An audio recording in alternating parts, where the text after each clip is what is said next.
Okay, baby, let's share a story. Okay? All right, you start. Hi, everyone. Happy Valentine's Day. We're starting there? Yeah. Okay. Let's begin. Hey, happy Valentine's Day. So, today... Yeah. Huh? Oh, sorry, baby. So we want to share our story about how we met, and we've been together for about 2 years, and we don't always share posts about a relationship, or we haven't shared that much about a relationship, about how we met. So we're gonna fix that today. So we want to share with you guys how it all started and how we came together. All right. Well, I guess for me, Samira first kind of came into my life in the dream world when I was just like a little kid. I had these dreams. How old were you? I was 10. I had these like recurring dreams where this woman would lay her leg on top of me, like while we were sleeping, exactly as she does now. And basically we would be like sleeping in. I think it felt like this like lazy Sunday type of feel.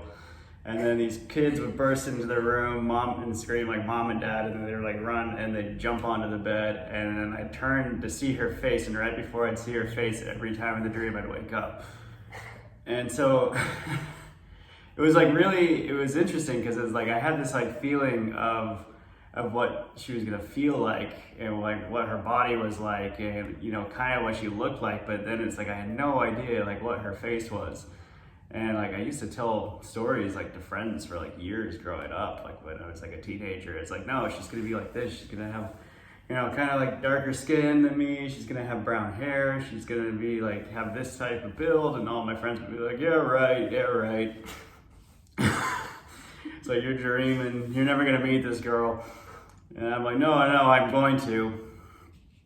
And anyway, as I got older, and life led me on all sorts of journeys around the world and everything, I reached this point, I was in Slovenia, actually, when I had this like really long, dark night of the soul.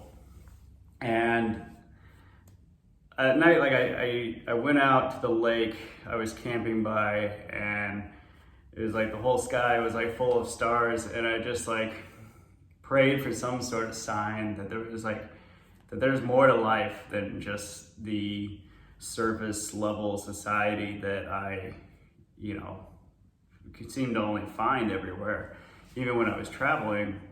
And, I was really depressed that night, like really, really depressed. Like I can't remember ever being like really that like distraught. And anyway, I went back from the lake and I went back to my tent and I fell asleep. And I had a dream of this man who came to me, who told me basically like, he told me I'm gonna come to you tomorrow. And when I come, follow.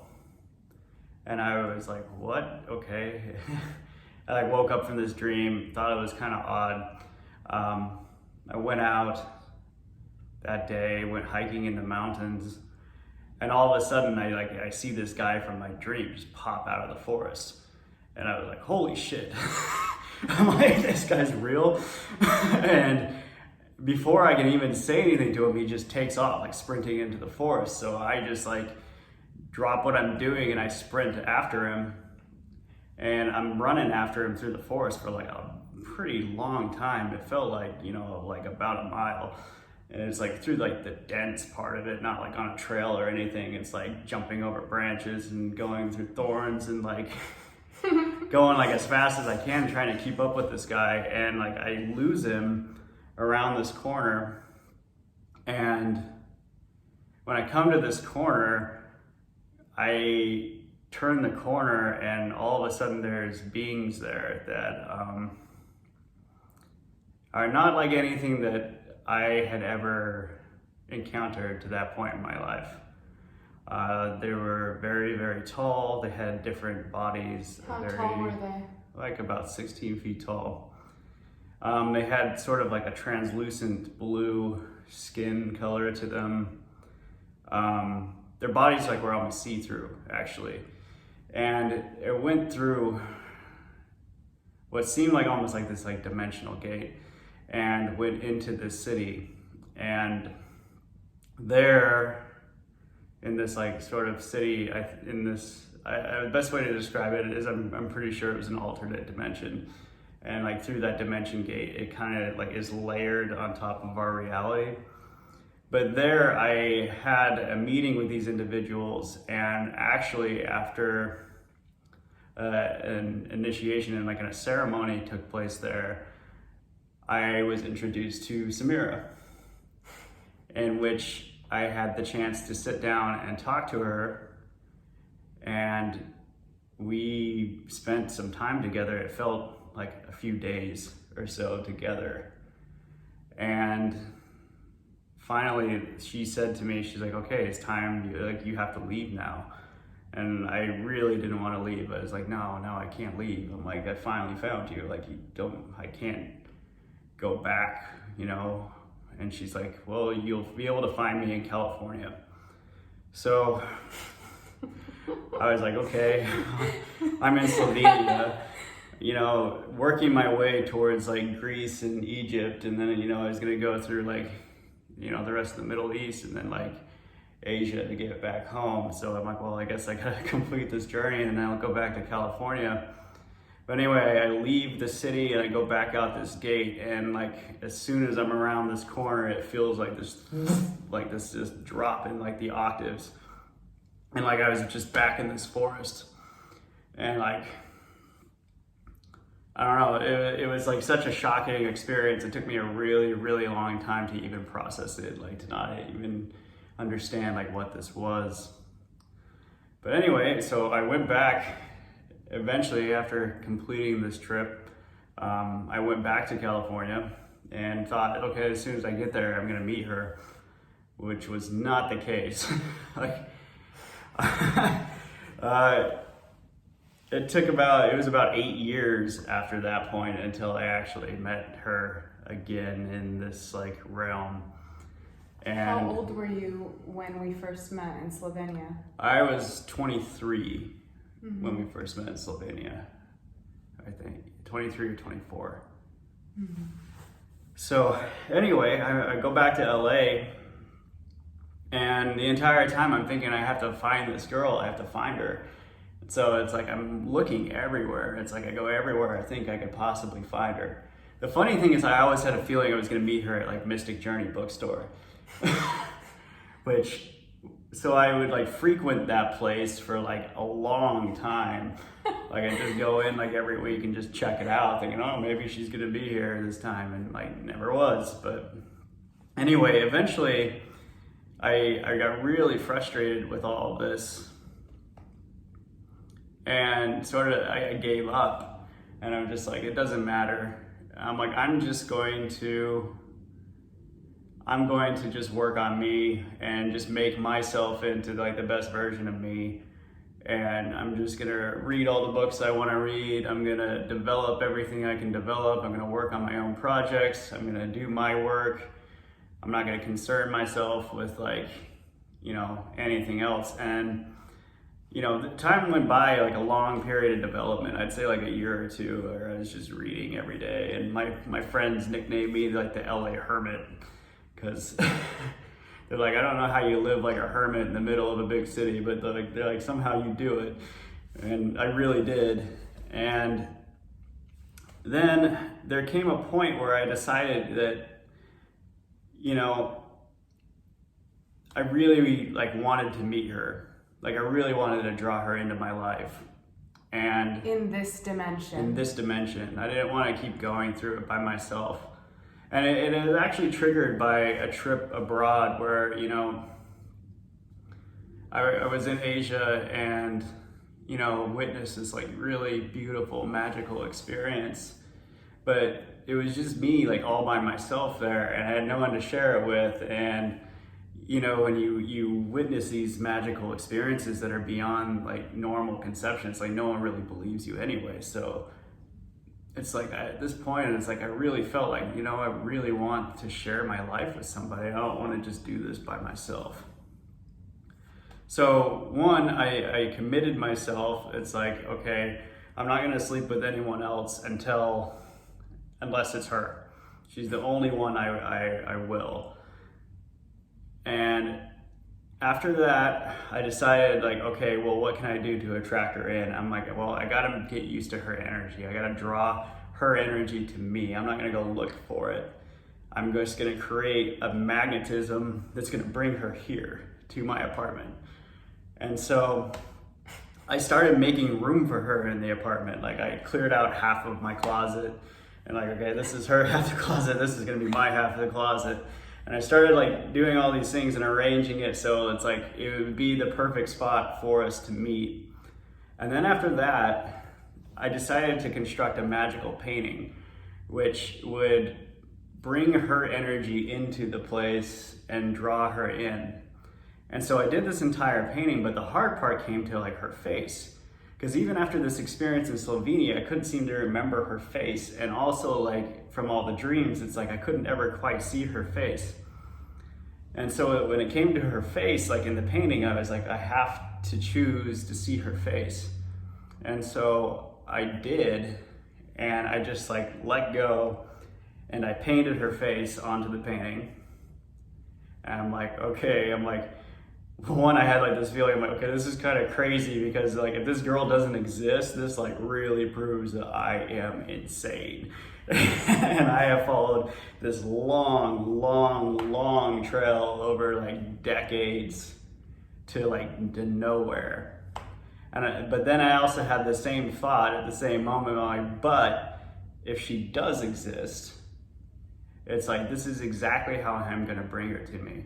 It's going to be claiming that like my gifts do work, that I can see those things, that I can draw those things, that I can create this magnetism.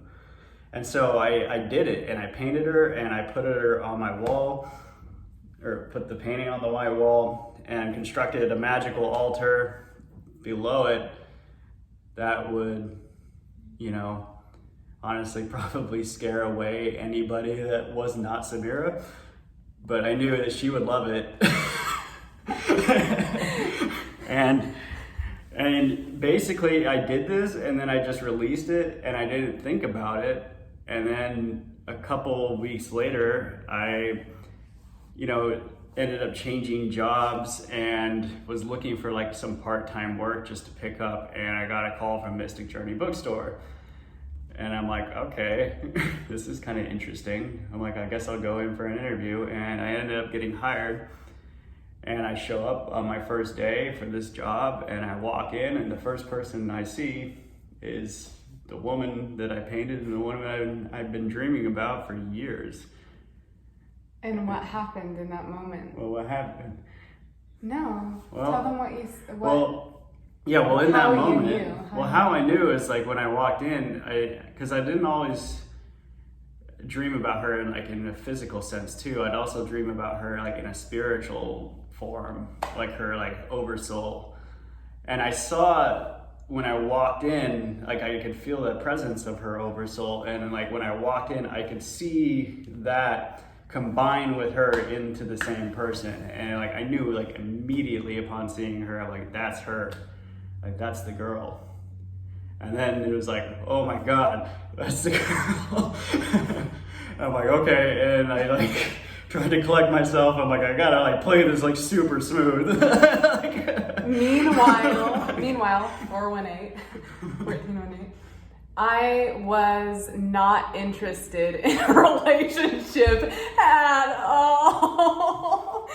At all. I was so focused, so doing my thing, so uninterested in friendships and partnerships, and I was just focused on what I was doing, on my mission, on my alignment, and rebuilding a new foundation for myself at that time. So I really wasn't interested in being in a relationship. And so when I was ever approached with that energy, there was no feeling. Like even if, and there was one single moment where, I had told you there was I could see right before we met, there was someone who I was like, okay, there's definitely a resonance here. But because I was so focused on what I was doing and on my path, and I wasn't looking for a relationship,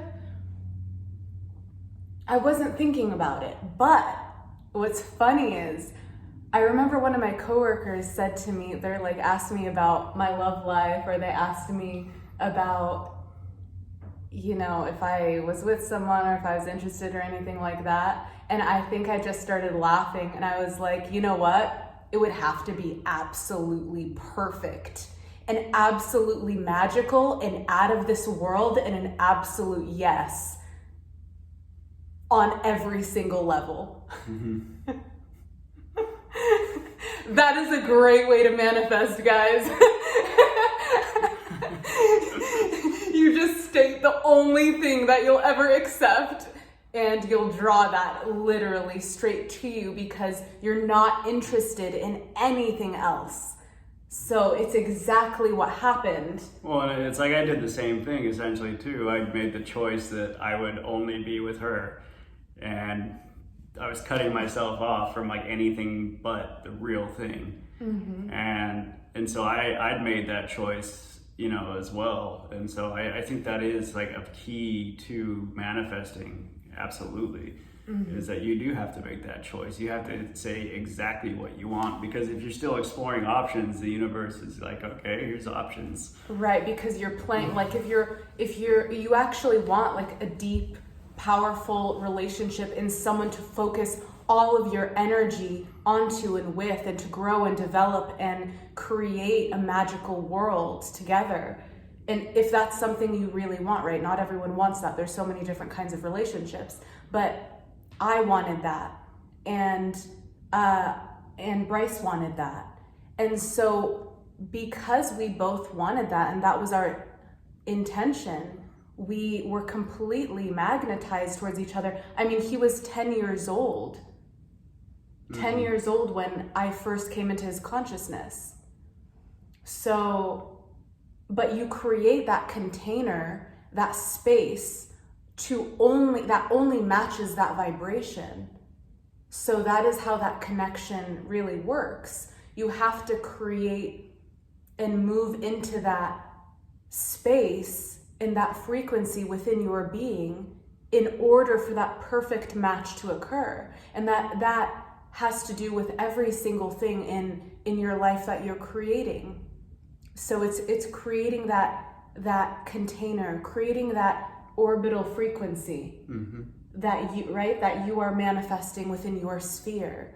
So if what you really want is a deep and profound relationship, but then you are playing with these different people, you're creating messy energetic rapport within your connections. So you can't draw into you the absolute most perfect match of your dreams, because you're still playing in the lower vibrational realms, getting maybe some satisfaction from it, some beauty, maybe some depth from it, but not to the profound levels that you may want if you want the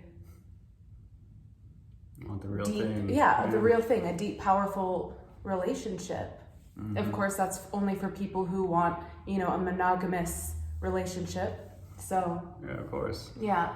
But it's funny because that's actually one of the first things she said to me is she's we were talking and she's I think that the person that somebody is with is a perfect mirror of who they are.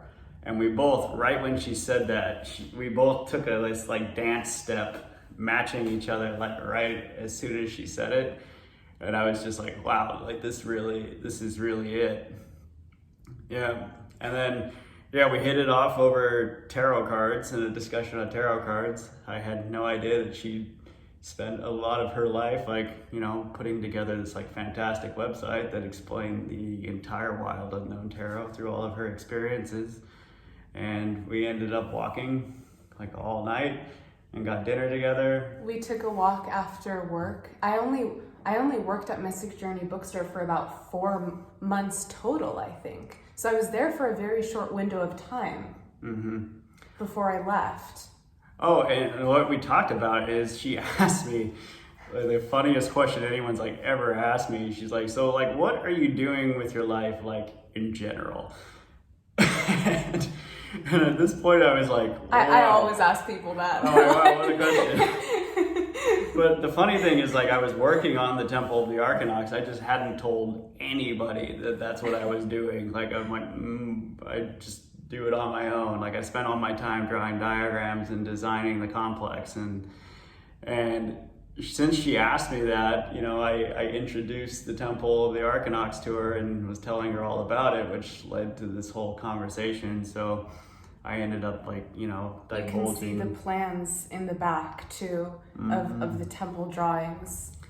Yeah, I ended up telling her like what I was actually doing and how I spent my life and what I wanted to create in my life, and we connected like deeply on that level, which was very unique for me because I hadn't felt like I connected with anybody on any sort of level with what actually mattered to me, like at any point in my life up to that point. So that was really big. And you know, yeah, we spent the whole night together. She ended up dropping me off, and you know, I tried to kiss her and she went to avoid it, and I kissed her on the forehead.